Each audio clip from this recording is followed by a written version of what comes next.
मुंबईत सगळ्या भाज्यांची किंमत वाढलेली असून दादर पश्चिम येथील मार्केटमध्ये कचऱ्यातून वेचून सडलेले टमाटर विकण्यात येत आहे।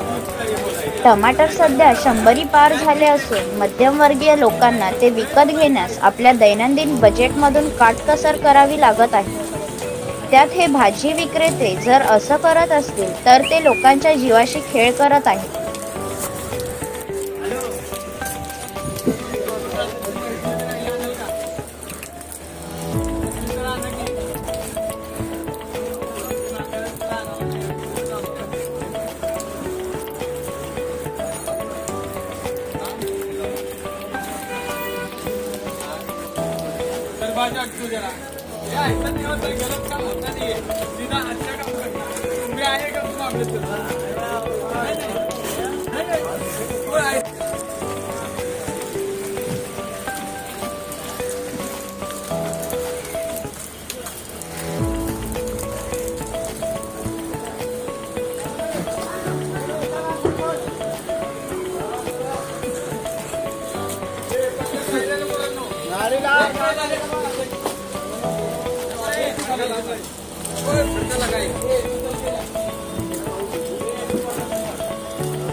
नवीन घडामोडी पाहण्यासाठी आजच आम्ही मुंबईकर 24 तासला लाईक करा, सबस्क्राइब करा आणि अपडेट रहा।